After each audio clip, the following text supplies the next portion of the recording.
Hello and welcome to another episode of Classic Radio. This is our show, episode 10, and I'm your host, Louis B. Today we will honour and remember the great director and actor Orson Welles. Welcome everyone. He stands tall in the shadowy corridors of cinema's legendary past, a mysterious figure that stretches across the noir terrain. Welles' life story, which began in 1915 as a tapestry of creative genius, dogged ambition, and a love of breaking new ground in storytelling. Film noir owes a great debt to gratitude to Orson Welles, who served as both its muse and maestro, and this essay sets to examine his life and career through that lens. The prelude of the prodigy. It was during the artistic heyday of Roaring Twenties and Great Depression that Welles spent his formative years. The pioneering work of his piece War of the Worlds and the groundbreaking theatrical distribution and production of Macbeth by Welles demonstrated a talent that was far foretold his later success in film. His entry into Hollywood industry with the 1941 Citizen Kane was a step on a cinematic path that would secure his position as a creative powerhouse and reinvent storytelling. A mysterious architect in film noir. Beyond specific performances, Welles' impact on cinema noir is pervasive throughout his directing work. Welles created a cinematic symphony as Lady from Shanghai in 1947 by combining chiaroscuro lighting, dizzying camera angles, and a convoluted plot that echoed the themes found in classic noir. He introduced nuance and complexity to noir characters with his performance as Michael O'Hara, a seafarer caught up in a web of deceit and passion. But Touch of Evil in 1958 is arguably his most famous noir work. Welles, in his dual role as director and actor, explores the moral depths of corruption and criminality in a story shrouded in darkness. His mastery of the noir genre, ethically complex characters, is on full display in his performance as the corrupted police captain Hank Quinlan. Working together and their impact. Working with other noir greats like Orson Welles elevated the genre even further. He brought an extra level of nuance to the story Lady from Shanghai by collaborating with Rita Hayworth, who he helped bring to life on screen. His directorial skill and the chemistry he had with his co-stars took his picture to a level above the noir genre, making them masterpieces that will never be forgotten. Thematic depths and stylish choices made by later generations of filmmakers reflect Welles' impact. His noir classics set the standard for directors delving into the shadowy side of storytelling with their signatures, deep, focused photography, unique narrative structure, and characters torn between right and wrong. A noir narrative, descent and decline. Like many noir heroes, Welles' life had a sad arc. After a spectacular ascent characterized by early success and inventive genius, the person fell into oblivion. His unwavering creative vision, studio meddling, and budgetary restrictions frequently resulted in chaotic productions. Brilliant genius and treacherous dances. That's what Welles' Hollywood story became its own noir narrative. As Welles grappled with the obstacles of funding and finishing his projects, particularly the notorious battle with the Magnificent Ambersons film in 1942 and Don Quixote, the lingering influence of noir permeated his various aspects of life. Welles set his noir drama in the complex halls of Hollywood, which were rife with intrigues and treachery. The unfinished symphony and legacy. The enduring appeal of Welles' film and the wider impact he had on film noir ensure that his legacy will go on. His groundbreaking direction, daring story choices, and characters, unyieldingly willpower, forever altered noir's course and impacted filmmakers of all stripes. The unfinished works and unfulfilled dreams that Welles had as his life drew to a close became symbols of his creative aspirations and the industry's unwillingness to completely accept his brilliance. The mastermind behind the Symphony of Shadows has left an impressive body of work that has the power to enthrall viewers and motivate future directors, guaranteeing that his impact on film noir will endure for all time. In summary, within the canon of film noir, Orson Welles' cinematic voyage is a maze of darkness, where genius meets chaos, and tragedy meets opportunity. The cinematic luminary's influence on film noir goes beyond specific performances and captures the spirit of the genre as a whole. This aims to shed light on his complex aspects and his legacy, which include noir masterworks like Citizen Kane and others, in a living testimony to the power of storytelling through cinematic chiaroscuro. I hope you enjoyed our piece on Orson Welles, and without further ado, let's get into today's episode of Dragnet. So today we'll be talking about Dragnet, the first series in 1949. And today's episode is episode 11, I believe, in the series. Known as 16 Days of Jewel Thefts, or also known as Master Jewel Thief, a sudden wave of thefts is sweeping the city, and in 16 days, 16 burglaries have been committed, one every night. The trail leads to Walter Tracy, but Friday and Ramiro soon realize that finding the booty, the loot, is a lot harder than finding Tracy, who won't reveal where the location is of the stolen jewels. They're on a race against time to track down the jewels and where they are before they run out of time. This episode was originally played on August the 18th, 1949. And without further ado, let's get to the episode. This is the episode 16 Days of Jewel Thefts, Dragnet. Hope you enjoy, and thank you for listening.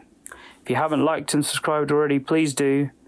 Hope you enjoy the episode, and I'll catch you after. Here is another in NBC's great parade of new shows.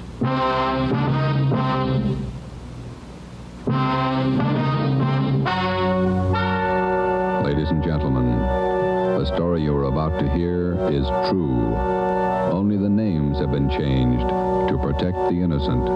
NBC brings you Dragnet.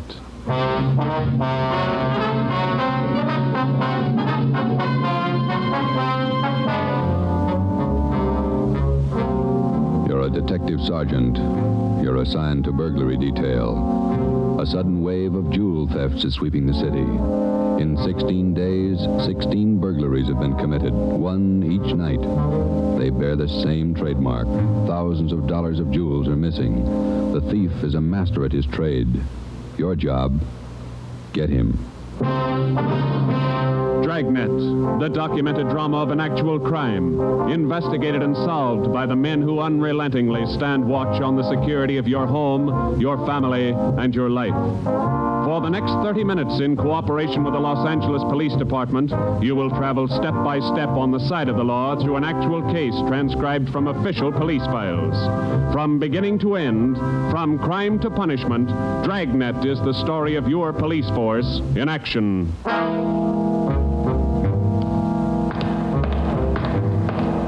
It was Tuesday, June 17th. It was warm in Los Angeles. We were working the day watch out of burglary.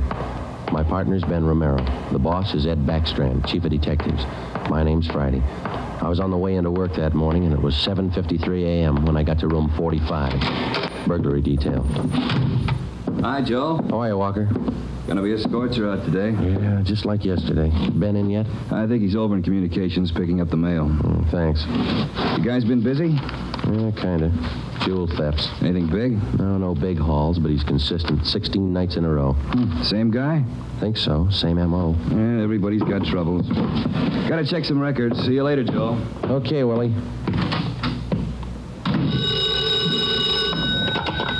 Burglary Friday. Yeah. Okay, Mike, soon as Ben gets back. He's picking up the mail. Right, bye. Hi, Joe. Hi, Ben. Hannon just called. Chief wants to see us. Take a look at these first. What do you got, overnight reports? Yeah, here, these two. Yeah. Two of them. 3 diamond rings, 1 sapphire, 1 necklace, jade. Big haul. Look at the other one. Lady's watch, diamond band, emerald bracelet, tourmaline brooch. What's tourmaline, Ben? I don't know. Must be valuable. It's gone. Let's see. Owner left house about 9 p.m., returned about 1:30 a.m., found property gone, scratches on the door. Probably using the cellophane method. Hasn't missed yet. 2 in one night.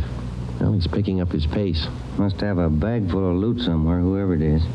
You get the description sheets from pawn shop detail? Yeah, I got him right here. You take half of them. Let's see what luck we got this morning. Yeah, Nothing so far.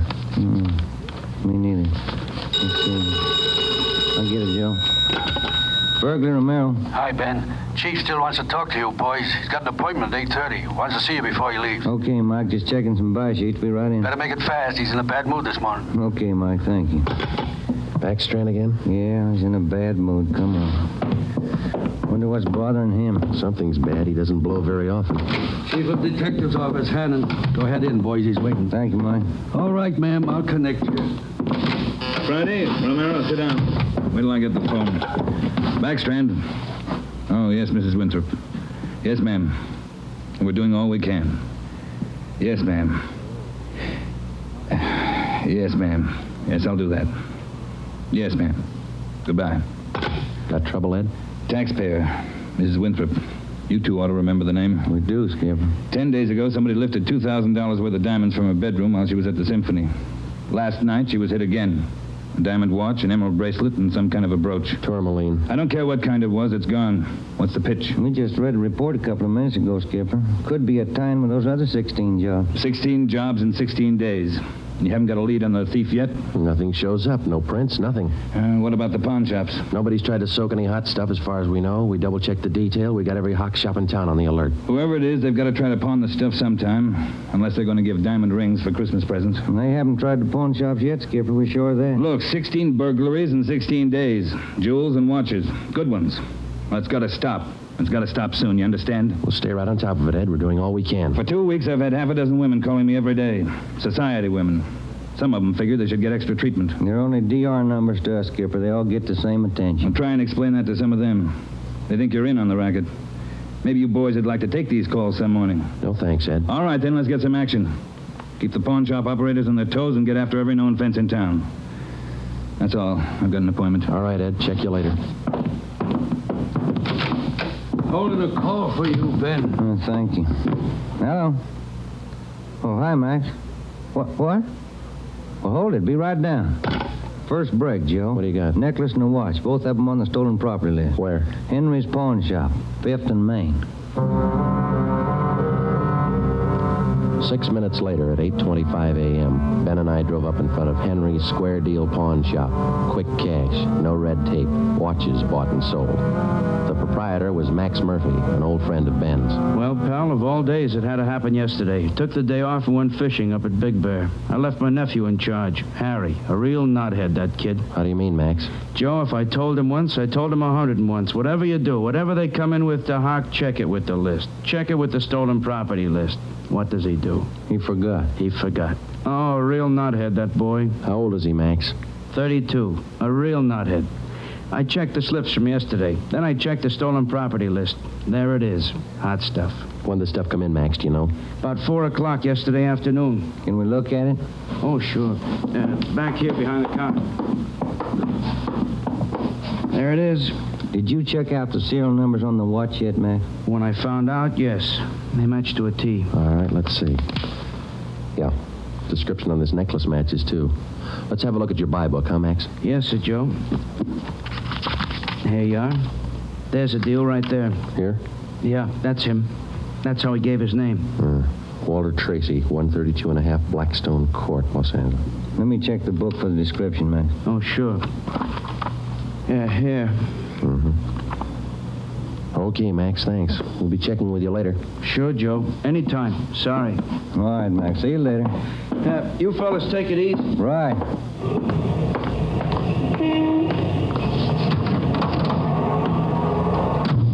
Want to check and see if we're clear, Joe? Yeah, I will. 80K to Control 1. 80K to Control 1. Are we clear? Control 1 to 80K, stand by. Good lead, Joe. Got a description in here. Yeah, it's too bad Max's nephew had to slip up. Control 1 to 80K, call your office immediately. Call your office immediately. KMA 367. Wonder what that's about. I don't know. I'll call in. You got some change? I'll use Max's phone.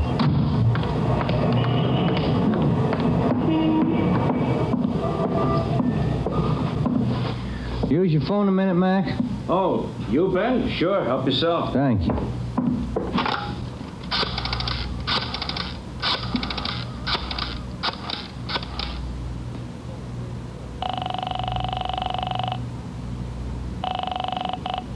City Hall.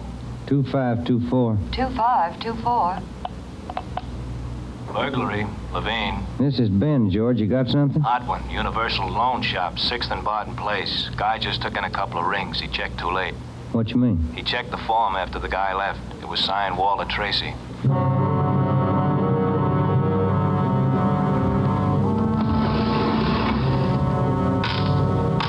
There they are, Sergeant. Both rings. Fine quality diamonds. Don't you usually check your stolen goods list before you take in stuff like this? Usually, yes. Last night, no. I don't know what I was thinking about. Can we have a look at your buy book? Right here. There it is. Walter Tracy. 699 Olive Street. 145 pounds, 5'9", dark hair, build, thin. We'll have to slap a hold on these rings. I know. I should have thought. Can you think of anything else that might help us to identify the man? Well, no. Had a light suit on. Nice cut. Very well dressed. Thank you. That's all for now. Here's a card. If the guy happens to drop back, give us a call, will you? Sure will, Sergeant. Say, Yeah? I've got some nice watch bands. Yours look gold. Can I interest you? No, thanks. Some other time. Come on, Ben.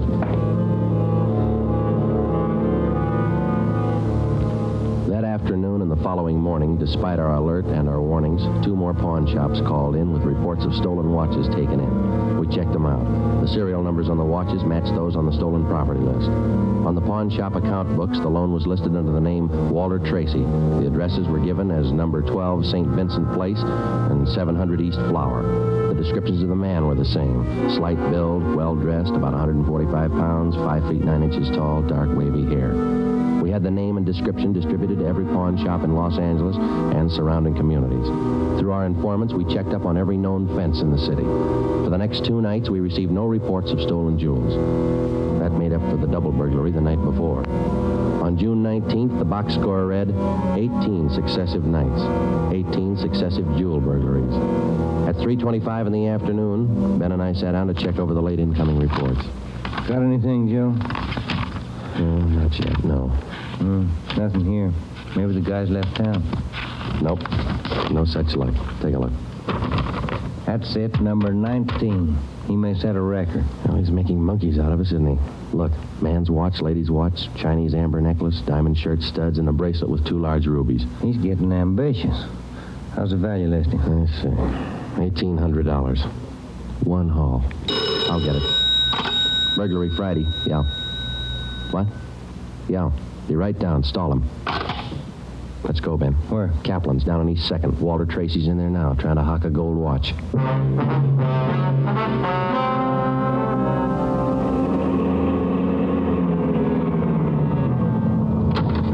Ben, cover the door. I'll look like I'm shopping around. Right, but watch your step. We don't know this guy. Yeah, stay close to the door, huh?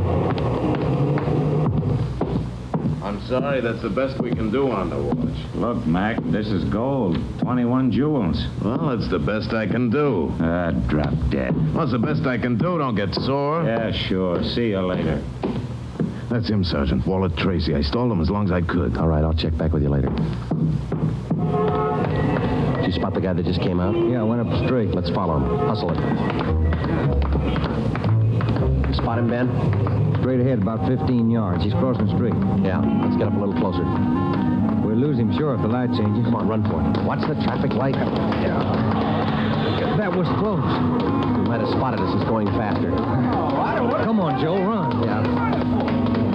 Don't lose him.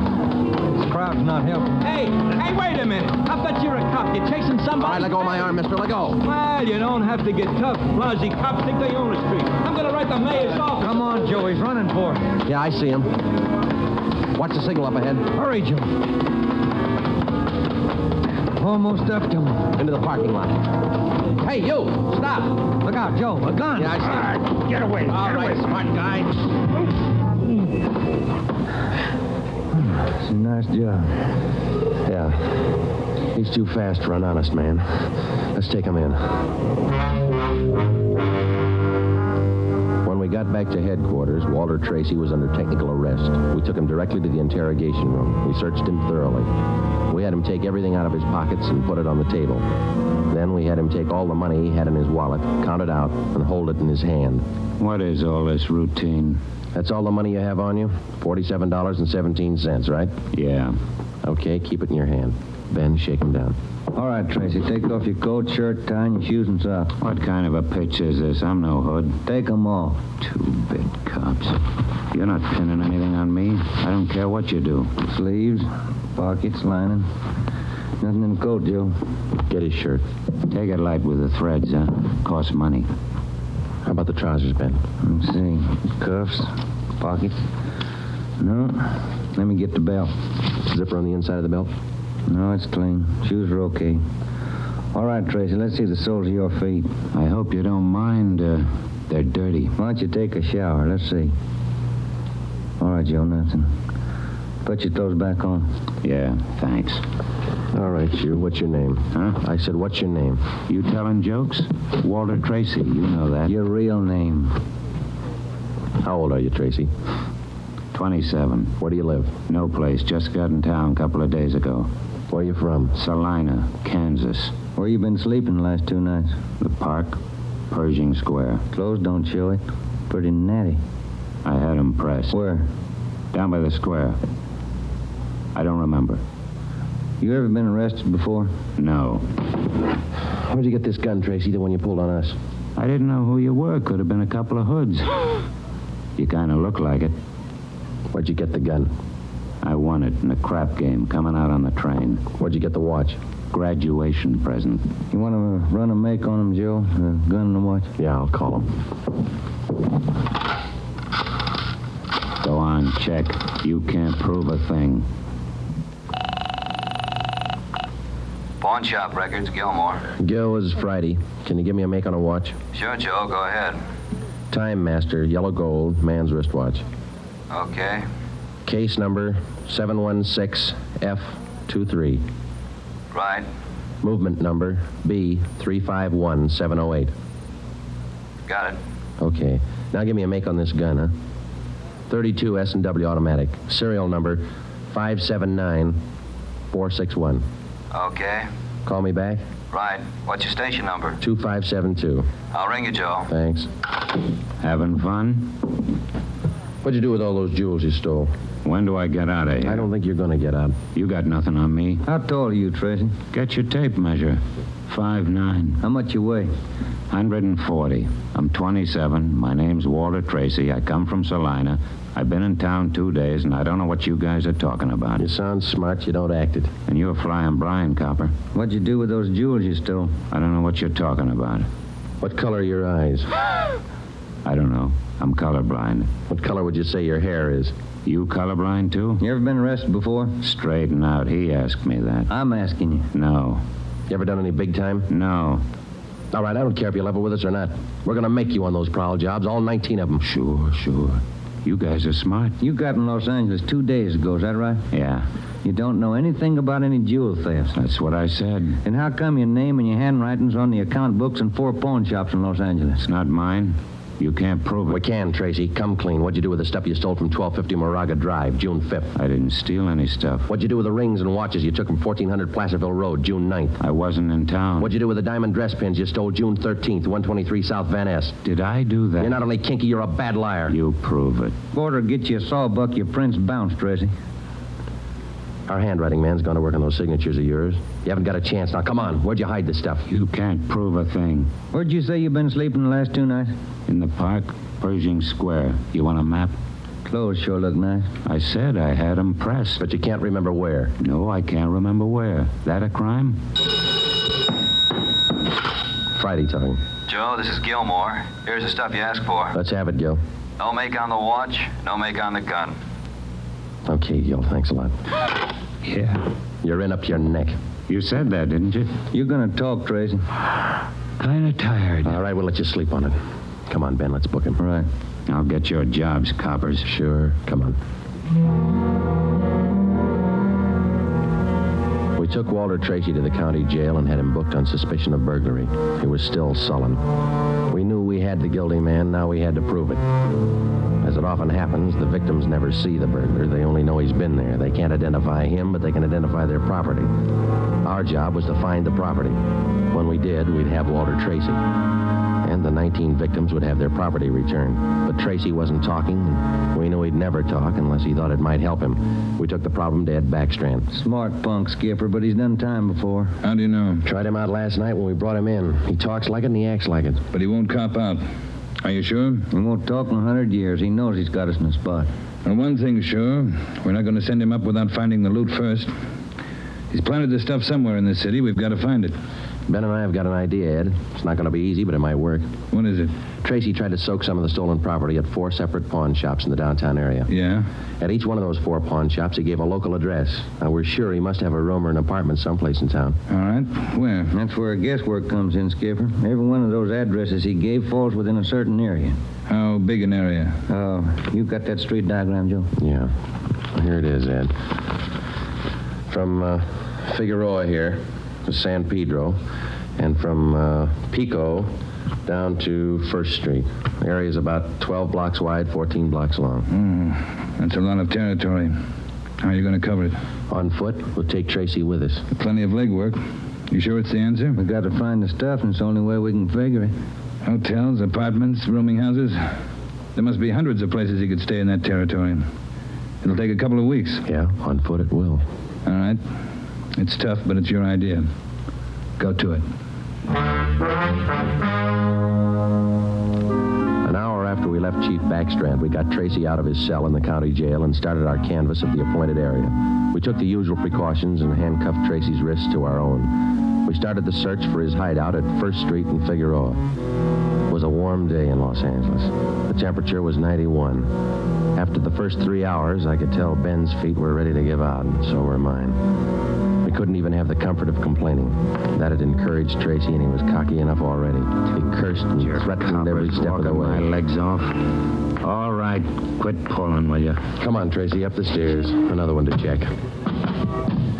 Warm day, Joe. Yeah, a little. What do you mean, a little? Must be 110. Yes? What is it? You the manager. Yes. Could you tell me which apartment this man has in your house, ma'am? Who, him? Yes, ma'am, this one. Never saw him before. He don't live here. All right, ma'am, thank you. Yeah. Hot, ain't it? When are you going to get wise? Come on, Tracy. Well, that finishes this side of the street. You want to cross over, Joe? Yeah, let's go. I'm hungry. I want to eat. After we cover the other side of the street. You can't do this to me. I'm going to get a lawyer. I'll have your jobs, both of you. Yeah, come on. We only got a couple of 100 places to cover.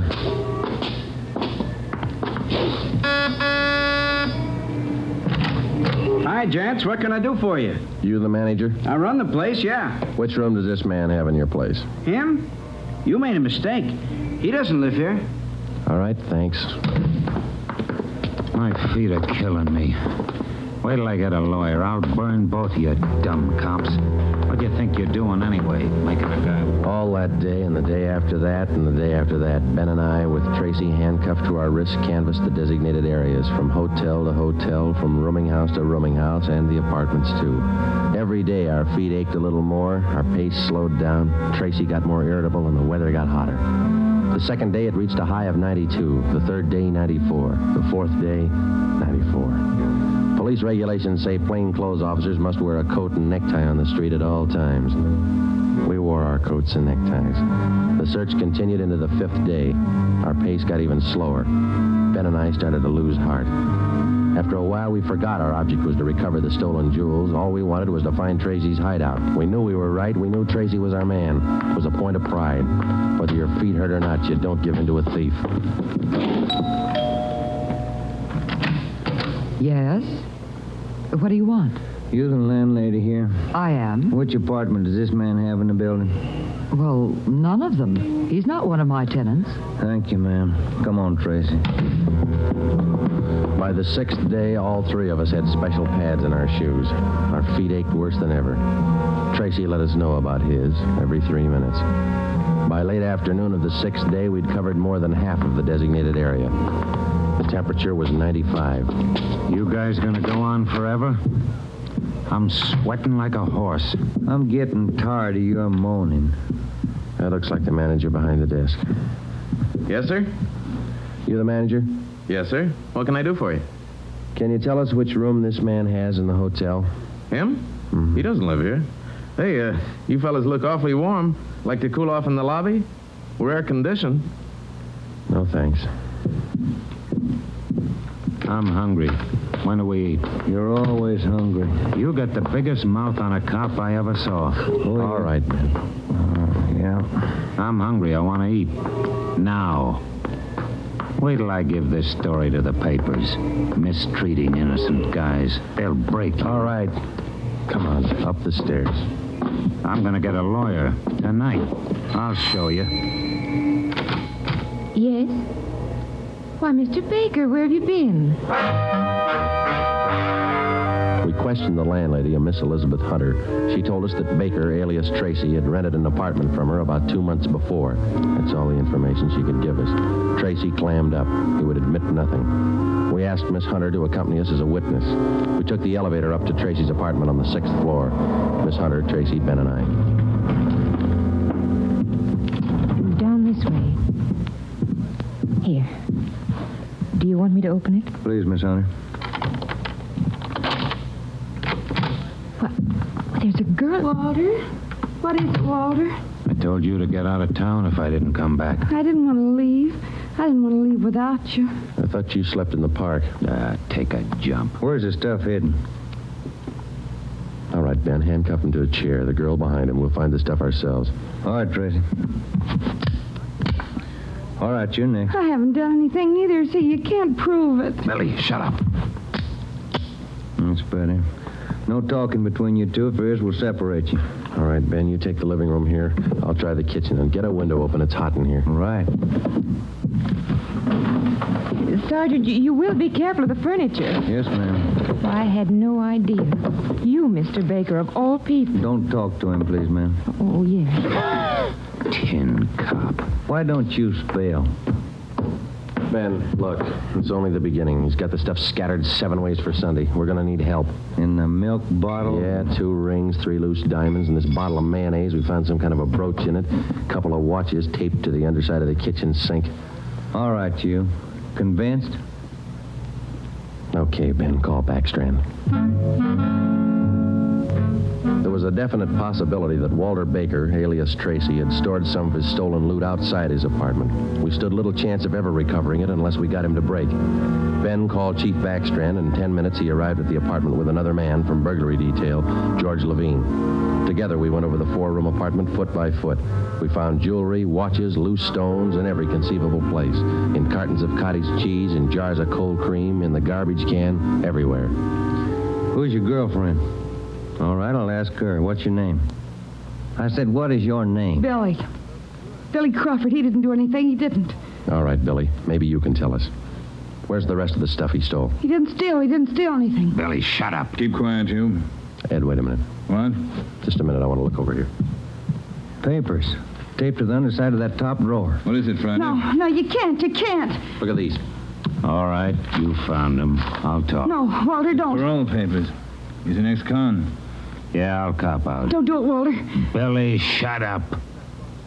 Dumb dame. The rest of the stuff, where is it? On the roof. Inside the ventilator, the one near the front, you'll find a couple of paper bags. That's it. Levine? Got it, Chief. I'll check it. Your papers say you did time in Oregon. What for? Fell for robbery. Did 5. I owe him 7. What about the girl? Walter, I'm going with you. Her? I don't know. You figure it. All right, Friday. Romero, take the girl to Lincoln Heights and book her. We'll take him. Right, Ed. Come on, Ben. No, Walter, I want to go with you. I'm sorry, ma'am. This way out. All right, easy, lady. No, wait a minute. Just a minute. Walter? You're a dumb dame, Billy. So long. Walter. All right, come on, let's go. What's the matter? You feel all right? He lied. He said he loved me. He lied to me. Don't feel hurt, lady. He lied to everybody. The story you have just heard is true. Only the names were changed to protect the innocent. Walter Baker, alias Walter Tracy, was tried and convicted on 3 counts of first-degree burglary and received the maximum sentence prescribed by law. He is now serving out his term in the state penitentiary. A hold has been placed on him by the state of Oregon, where he will serve out 7 years for violation of parole. Billy Crawford, Baker's accomplice, was tried and convicted of receiving stolen property and is now serving time in the state penitentiary for women.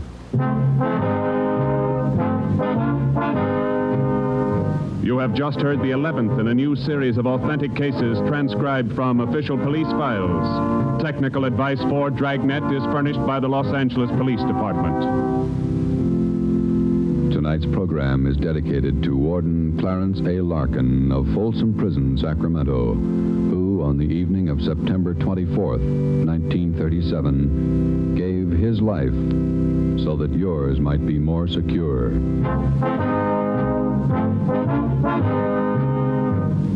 Dragnet came to you from Los Angeles. If you enjoyed tonight's production of Dragnet, you'll want to listen this Saturday evening to a pair of adventure shows featuring 2 well-known Hollywood personalities. You'll enjoy Brian Donlevy, star of Dangerous Assignment. Also on Saturday's schedule is Richard Diamond, private detective, as played by the screen's romantic tough guy, Dick Powell. Listen to both of these exciting programs this Saturday over most of these same NBC stations. This is NBC, the national broadcasting company.